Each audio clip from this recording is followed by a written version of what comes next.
Greetings everybody and welcome to Madrid Ball. I hope you all are safe and sound. The Champions League is here and it's time for the match preview of Inter Milan versus Real Madrid. We also have news regarding Casemiro, Benzema and Isco, so let's get down to business. Firstly, coming to the team news, Real Madrid have uploaded the squad list for the crucial away game, and the good news here is that Casemiro has returned to the squad. He is fit, he has recovered, and Casemiro's involvement can be very crucial in an away game against a side who would be fighting tooth and nail to get a good result after getting themselves in a very precarious position in the group. We all know how important Casemiro is for the way Real Madrid are set up, and although he too has been very inconsistent this season, but there is no denying that Casemiro's physical presence is absolutely vital for these big Champions League nights. A major omission from the squad was Benzema. Benzema had participated in the last training session before the squad travelled to Italy, but he had only trained individually and not with the squad. Benzema was not ready, and once again we can expect Mariano to start in his place. Now talking about the player who is the hot topic of conversation at Real Madrid at the moment, it's Isco Alarcon, Isco's agent, who also happens to be his father, talked to the Spanish radio show El Laguaro and confirmed the reports published on the press last week saying that the midfielder wants out of Real Madrid this winter. When Isco's father was asked about the speculations regarding Isco's future, he said, "Right now we have not received offers, but he wants to try in another league." Paco further went on to say that staying in Real Madrid until the summer transfer window is also an option if Real don't want to lose him in the middle of the season. He said staying would not be a problem. Earlier in the post-match conference of Villarreal vs Real Madrid, Zidane was asked about the reports linking Isco to a January transfer exit, but Zidane replied, and I quote,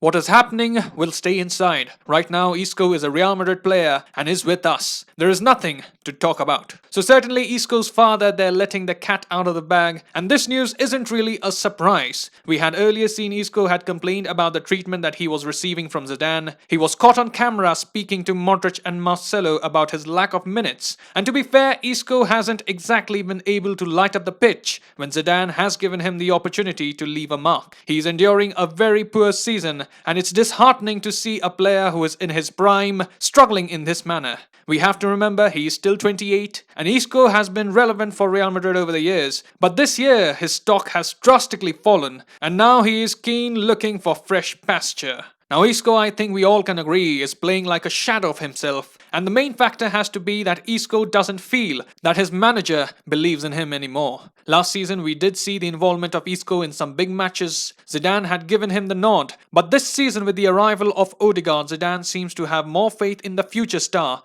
and this has to be the cause behind the lack of confidence of Isco. It's quite natural when your coach does not trust in you to get the job done. You may start overthinking things on the pitch. Zidane's lack of trust in Isco is denting his self-confidence, and the lack of belief in his own ability can be clearly seen in the way that he has been playing these days. Isco's situation is quite similar to the situation that James Rodriguez had to face last season. James was also playing like a shadow of himself last season when Zidane used to give him minutes, but now that he is one of the focal points of Everton under Ancelotti, he plays with more confidence and much joy. Isco doesn't seem to be enjoying his football at the moment, and to rejuvenate himself, Isco needs to feel important again. His importance in the side is currently very low at Real Madrid, and hence a move away does look on the cards. And I think this would be a better option for Isco considering that he can still offer a lot to other teams where he can make a fresh start and get regular football in his prime years. But the question here arises, will Real Madrid let Isco go in the winter transfer window?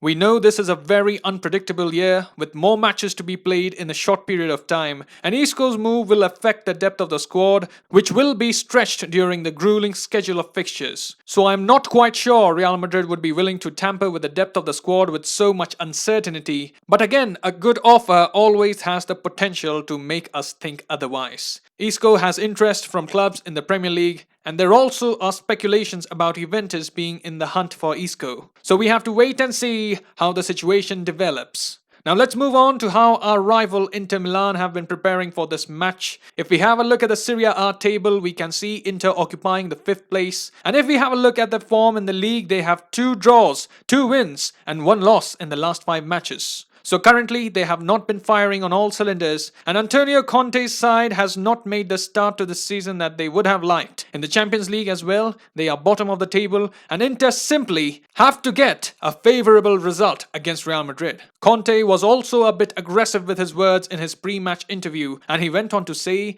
"After our previous result, we don't have many ways out, so this is a final. But we know if we want to do this, we can. It's about concentration, hunger, and cunning. Everyone needs to assume responsibility. Myself, the players, everybody at the club. When you play in big teams, it's either all good or all bad. Maybe a few guys weren't prepared for this last year, but if you want to stay at Inter, the only way is to respond on the pitch. Otherwise, go to a smaller club where you can live a quieter life." Conte, as you can see, is calling out his players to turn out for this big match. One player who would be looking to make an impact in this match would be Romelu Lukaku. He missed the trip to Madrid last time round, but now he is coming off the back of a brace against Torino in Serie A. And Inter would like to find positivity in the fact that all their main strikers, Lautaro Martinez, Alexis Sanchez, and Lukaku were on the score sheet as Inter beat Torino 4-2. Now coming to Real Madrid, we are holding the third position in the group, and this game is equally important for us. It's astonishing that both the teams that were considered to be favourites to qualify in the group are now holding the third and fourth position. Zidane in the pre-match press conference had some interesting words to say. He was asked about how Real Madrid were going to cope up without the presence of Sergio Ramos, and he was asked about the poor run of games that Madrid had without Ramos in the Champions League. And Zidane answered, "We know how important Sergio Ramos is. We will try to change the negative stat without him. We are ready. We know that for us this is a final. We will suffer, but we are looking forward to getting the 3 points." Zidane was also asked about the previous match against Inter, and he replied, "I think the team started and ended well versus Inter. Every game has its ups and downs. Winning the game is the most important thing." Luka Modric also faced the media along with Zidane, and about the game he said, "We have to face the game as a final. We have to play well as a team, to be together, united, and help each other. I hope we will be up for the game." He further spoke about Real Madrid's current style of football, and he said, "We lack a little bit of everything. It's true that we are lacking regularity, but we have also shown good things. I think we are going to improve and have a great season." So we can see Luka Modric is very hopeful and optimistic that Real will get better. And one thing that happens to come up again and again is the word final.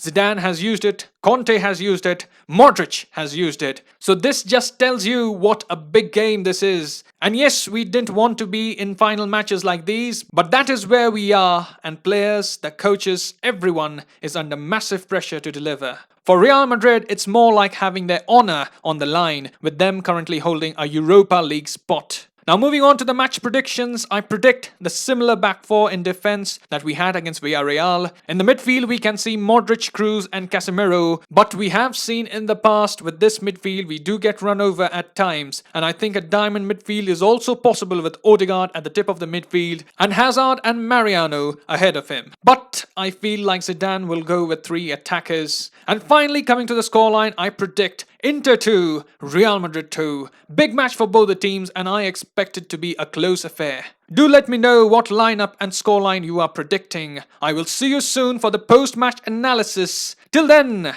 take care, glory to Madrid, and as always, Hala Madrid.